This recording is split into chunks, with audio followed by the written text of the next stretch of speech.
બાપુ વિક્રમ વેતાળના પૌરાણિક કથા સંગ્રહમાં ભાગ 19ની કથામાં આજે આપણે વાત કરવી છે ધન્વંતી વિશે। રાજા ફરી પાછો સ્મશાનમાં આવ્યો। વૃક્ષ પર લટકતા મરદાને નીચે ઉતારી પોતાની પીઠ પર મૂકી ચાલવા માંડ્યો। મરદામાં રહેલા વેતાળે ફરીથી રાજાને શરત અનુસાર કહી અને વાત સંભળાવવાનું શરૂ કર્યું। પ્રાચીન કાળમાં વિશાલપુર નામના એક નગરમાં સૂર્યપ્રભ નામનો એક રાજા રાજ કરતો હતો। આ રાજા ઘણો ભલો અને પ્રજાપ્રેમી હતો। રાજાને બધી વાતનું સુખ હતું, ફક્ત એક જ વાતનું દુઃખ હતું કે રાજાને અનેક સુંદર રાણીઓ હતી, પરંતુ એકેય રાણીને સંતાન થયું નહોતું, એટલે રાજા એક સંતાન મેળવવા તડપતો હતો। રાજાના એ જ નગરમાં એક ધનવાન શેઠ રહેતા હતા। નગરના અનેક ધનવાનોમાં એ સૌથી વધારે ધનવાન શેઠ હતા। એની એક સુંદર પુત્રી હતી, એનું નામ ધન્વંતી હતું। એ જ્યારે યુવાન થઈ ત્યારે એના પિતાનું અવસાન થઈ ગયું। એના સગાઓએ મજબૂરીનો લાભ લઈ એનું બધું ધન લઈ લીધું, એટલે પોતાનો જીવ બચાવી એ ધનવાન શેઠની હિરણ્યવતી નામની પત્ની પોતાની પુત્રી ધન્વંતીને સાથે લઈ થોડા ઘરેણાં અને રત્નો છુપાવી ભાગી નીકળી। ખૂબ જ મુસીબતો વેઠી એ નગરની બહાર નીકળી। સંજોગો વસાત અંધકારને કારણે દોડતી ભાગતી અથડાતી હિરણ્યવતીનો ધક્કો એક સૂળીએ ચડાવેલા ચોરને લાગ્યો। એ ચોરને ફાંસીનો ગાળિયો પહેરાવી દેવાયો હતો, છતાં હજી જીવતો હતો। ધક્કો લાગવાને કારણે એ બૂમો પાડવા લાગ્યો, હાય હું મરી ગયો, અંધારામાં મને કોણે ધક્કો માર્યો। તરત જ હિરણ્યવતી ત્યાં ઊભી રહી અને ચોરની માફી માંગતા કહ્યું, તમે કોણ છો? ચોરે કહ્યું, હું એક પ્રસિદ્ધ ચોર છું, ચોરી કરતા પકડાઈ ગયો છું, એટલે મને આ સજા કરવામાં આવી છે। પરંતુ તમે આટલી અંધકાર ભરી રાત્રે ક્યાં ભટકી રહ્યા છો? ચોરનો સવાલ સાંભળી હિરણ્યવતી પોતાના પરિચય આપવા લાગી। ત્યારે આકાશમાં ચંદ્ર નીકળી આવ્યો અને એના અંજવાળામાં ચોરે ધન્વંતીને બરાબર જોઈ એનું રૂપ લાવણ્ય જોઈ મોહી પડ્યો। ચોરે હિરણ્યવતીને કહ્યું, તમે મારી એક વાત માનો, હું તમને 1000 સુવર્ણ મુદ્રાઓ આપીશ, તમે મને તમારી પુત્રી આપી દો। હિરણ્યવતી હસીને કહ્યું, હવે તું તો મરવાનો છે, સૂળી પર લટકી રહ્યો છે અને થોડી જ વારમાં તો તું મરી પણ જઈશ, પછી શા માટે મારી પુત્રીનો હાથ માંગી રહ્યો છે? આ સાંભળી ચોરે કહ્યું, એ વાત સાચી છે કે હવે હું વધારે સમય જીવતો નહીં રહું, પરંતુ હું પુત્ર વગરનો છું। શાસ્ત્રોમાં લખ્યા પ્રમાણે વાંજ્યા પુરુષને મર્યા પછી સદગતિ મળતી નથી, એટલે મારી આજ્ઞા પ્રમાણે એ કોઈ બીજા પુરુષ સાથે સૂઈ જઈ પુત્ર મેળવશે, જે મારો પુત્ર કહેવાશે। એટલે હું પ્રાર્થના કરું છું કે મારી ઈચ્છા પૂરી કરો। હિરણ્યવતીને ચોરની વાત સાંભળી 1000 સુવર્ણ મુદ્રાઓનો લોભ જાગ્યો, એટલે ચોરની વાત માની લીધી। ચોરે કહ્યું, સામે રહેલા મોટા વડલા નીચે થોડી જમીન ખોદી નાખો, ત્યાંથી તમને સુવર્ણ મુદ્રાઓ મળશે, પછી તમે મારા અગ્નિ સંસ્કાર સારી રીતે કરજો। આટલું કહી તેણે ધન્વંતીને પોતાનું મૃત્યુ થઈ જતા પછી બીજા પુરુષ સાથે પુત્ર મેળવવાનો હુકમ કર્યો અને થોડી જ વારમાં તડફડીને મરી ગયું। હિરણ્યવતી અને તેની પુત્રીએ વડના વૃક્ષ પાસે જઈ જમીન ખોદી તો અંદરથી સુવર્ણ મુદ્રાઓ નીકળી, જે એમણે લઈ લીધી। પછી ગુપ્ત રસ્તે પોતાના પતિના મિત્ર પાસે ગઈ અને ચોરની અંતિમ ક્રિયા કરવાની વ્યવસ્થા કરી। બીજા દિવસે તમામ ધન અને પોતાની પુત્રીને લઈને ચાલી નીકળી। ચાલતી ચાલતી એ વિલાસપુર નામના ગામમાં આવી ગઈ।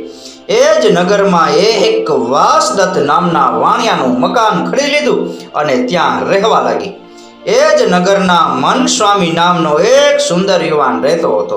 એ ઊંચા કુળનો હતો, છતાં એક ભ્રષ્ટ સ્ત્રીના પ્રેમમાં પડી ગયો। પોતાનો પીછો છોડાવવાની કિંમત રૂપે એ સ્ત્રી 500 સોનામોહર માંગતી હતી, પરંતુ એ યુવાન પાસે એટલું ધન ક્યાં હતું, એટલે રાત દિવસ ચિંતામાં રહેતો હતો। એક દિવસ એ યુવાન ધન્વંતીના મકાન પાસેથી પસાર થયો ધન્વંતીએ એને જોયો એટલે એના પર મોહી પડી અને પોતાના મૃત્યુ પામેલા પતિની ઈચ્છા પૂરી કરવા એને પોતાના ઘરમાં લઈ આવી. ધન્વંતીએ એને પોતાના ઘરમાં રાત પસાર કરવાનું કહ્યું ત્યારે એ યુવાને કહ્યું કે હું જે સ્ત્રીના પ્રેમમાં ફસાઈ ગયો છું એનાથી મારો પીછો છોડાવવા માટે 500 સુવર્ણ મુદ્રાઓની જરૂર છે. એ તમે આપો તો હું રાત રોકાઈ શકીશ. તરત જ ધનવંતીએ એ સ્ત્રીને 500 સુવર્ણ મુદ્રાઓ પહોંચાડી દીધી. એ યુવાન ધનવંતી પાસે રાત રોકાઈ ગયો અને સવાર સુધી પ્રેમ કરતો રહ્યો. સવારે એ જતો રહ્યો અને એના પરિણામે ધનવંતી ગર્ભવતી થઈ અને પૂરા 9 મહિના પછી તેણે એક સુંદર બાળકને જન્મ આપ્યો. એ પુત્ર ખૂબ જ સુંદર હતો. એ જ રાતે ભગવાન શિવે ધનવંતીને સ્વપ્નમાં આવીને કહ્યું, આવતીકાલે સવારે તારા બાળકને 100 સુવર્ણ મુદ્રાઓ સાથે તું સૂર્યોદય પહેલા રાજાના મહેલમાં દરવાજે મૂકી આવજે, જેથી તારું કલ્યાણ થશે. સવારે ધનવંતીએ પોતાની માતા સાથે નક્કી કર્યા પછી ભગવાન શિવની આજ્ઞા પ્રમાણે 100 સુવર્ણ મુદ્રાઓ સાથે બાળકને રાજાના મહેલના દરવાજે મૂકી આવી. બીજી તરફ ભગવાન શિવે સંતાન વગરના રાજાને સ્વપ્નમાં આવીને કહ્યું, રાજન ઉઠ, તારા મહેલના દરવાજે કોઈએ સુંદર બાળક મૂકી દીધું છે, એને લઈને તારા પુત્રની જેમ ઉછેર. રાજાની ઊંઘ ઉડી ત્યારે દરવાજે જઈને જોયું તો ખરેખર એક સુંદર બાળક અને 100 સુવર્ણ મુદ્રાઓ પડી હતી. એ બાળકના હાથ પગમાં છત્ર અને ધ્વજાવાળા ચિહ્નો હતા. રાજા ખુશ થઈ ગયો. ભગવાન શિવે મને પુત્ર આપ્યો એમ કહી બાળકને ઉપાડી લઈ પોતાના રાજમહેલમાં લઈ આવ્યો.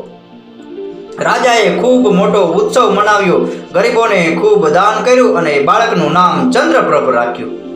ધીમે ધીમે બાળક મોટું થવા લાગ્યું. જ્યારે એ યુવાન થયો ત્યારે એને રાજપાટ સોંપી રાજા પોતે તીર્થ કરવા નીકળી પડ્યો અને ચંદ્રપ્રભ શાસન કરવા લાગ્યો. થોડા સમય પછી એને જાણવા મળ્યું કે એના પિતાનું વારાણસીમાં મૃત્યુ થઈ ગયું છે. પિતાના મૃત્યુના સમાચાર સાંભળી એ ઘણો દુઃખી થયો અને એની અંતિમ ક્રિયા માટે તૈયારી કરવા લાગ્યો. પરંતુ એના સેનાપતિએ કહ્યું કે મહારાજ, આપે વારાણસી ન જવું જોઈએ. જો આપ રાજ્ય છોડીને જશો તો આપણા દુશ્મનો ગમે ત્યારે આપણી પર હુમલો કરશે. માટે આપના પિતાની અંતિમ ક્રિયા આપ કોઈ બીજાને મોકલી પૂરી કરાવો. રાજા માટે પ્રજા પાલન કરતા કોઈ ધર્મ મોટું નથી. પોતાના સેનાપતિની વાત સાંભળી ચંદ્રપ્રભે કહ્યું, મેં જે નક્કી કર્યું છે એમાં કોઈ ફેરફાર નહીં થાય, માટે જરૂર વારાણસી પહોંચવું છે. આ નાશવંત શરીરનો શો ભરોસો? મારા પિતાજીની જેમ મારા પ્રાણ પણ ક્યારેય સાથ છોડી દે તે કહી શકાય નહીં. માટે હું જ્યાં સુધી મારું કામ પૂરું ન કરું ત્યાં સુધી મારી જગ્યાએ તમે રાજ સંભાળો. આ મારો હુકમ છે. રાજાની વાત સાંભળી સેનાપતિ ચૂપ થઈ ગયો. રાજા પોતાની તૈયારી કરવા લાગ્યો અને પોતાના રથમાં બેસી નીકળી પડ્યો. ગંગા કિનારે પહોંચી રાજા ચંદ્રપ્રભે પોતાના પિતાની અગ્નિ સંસ્કાર કર્યા અને ગંગામાં સ્નાન કર્યું અને અસ્થિ વિસર્જન કર્યા. દાન પૂર્ણ કરી એ ફરીથી રથમાં બેઠો. પછી પ્રયાગમાં ગયો. રાજાએ ત્યાં ઉપવાસ કર્યા, દાન કર્યું તેમજ શ્રાદ્ધ કર્યું. પછી વારાણસી ગયો. ત્યાં 3 દિવસ રોકાઈ તમામ વિધિ પૂરી કરી. પછી ગયાસીર નામના જગ્યાએ પહોંચ્યો. ત્યાં શ્રદ્ધાપૂર્વક દાન અને શ્રાદ્ધ કર્યું. પછી ધર્મારણ્ય ગયો. ત્યાં કૂપમાં જ્યારે પિંડદાન કરવા લાગ્યો ત્યારે એ કૂવાની અંદરથી માનવીના 3 હાથ બહાર આવ્યા. રાજા આ જોઈ ગભરાઈ ગયો અને બ્રાહ્મણોને પૂછ્યું, આ હાથમાંથી કયા હાથમાં પિંડ મૂકું? બ્રાહ્મણોએ રાજાને કહ્યું, રાજન, આ હાથમાંથી એક હાથ ચોરનો છે, જેના કાંડા પર હાથકડીના નિશાન છે. બીજો હાથ કોઈ બ્રાહ્મણનો છે અને ત્રીજો હાથ ઉત્તમ લક્ષણવાળા કોઈ રાજાનો છે, કારણ કે એના હાથમાં રત્નજડિત વીંટીઓ પહેરેલી છે. માટે અમે પોતે પણ મૂંઝાઈ ગયા છીએ કે પિંડદાન કયા હાથમાં મૂકવું. આમ બ્રાહ્મણોનો જવાબ સાંભળી રાજા ઘણો મૂંઝાઈ ગયો. કોઈ નિર્ણય ન કરી શક્યો. વેતાળે પોતાની વાર્તા પૂરી કરતા કહ્યું, રાજન, એ રાજાને તો પિંડદાન કયા હાથમાં મૂકવું એની સમજ ન પડી, પરંતુ તું જ કહે પિંડદાન કયા હાથમાં મૂકવું જોઈએ. જો જાણતો હોવા છતાં મારા સવાલનો જવાબ નહીં આપે ને તો તારા મસ્તકના ટુકડે ટુકડા થઈ જશે.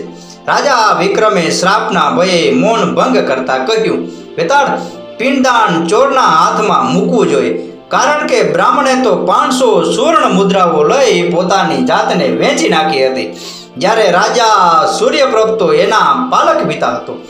માટે સાચો પિતા ચોર જ ગણાય એવું મારું માનવું છે. એટલે પિંડદાન એના હાથમાં જ મૂકવું જોઈએ. વેતાળે કહ્યું, તમારો જવાબ સાચો છે. આટલું કહી વેતાળ ચૂપ થતાં જ મળદું હવામાં ઉડી ગયું અને શમશાનમાં જઈ ફરી પાછું વૃક્ષ પર ટીંગાઈ ગયું. બાપુ, આ હતો પૌરાણિક કથા સંગ્રહ વિક્રમ વેતાળની કથા ભાગ 19, ધનવંતની વાર્તા. આ કથા, આ પ્રસંગ પૂરેપૂરો સાંભળી એ બદલ આપનો ખૂબ ખૂબ આભાર. આપનો દિવસ શુભ રહે. મહાદેવ હર.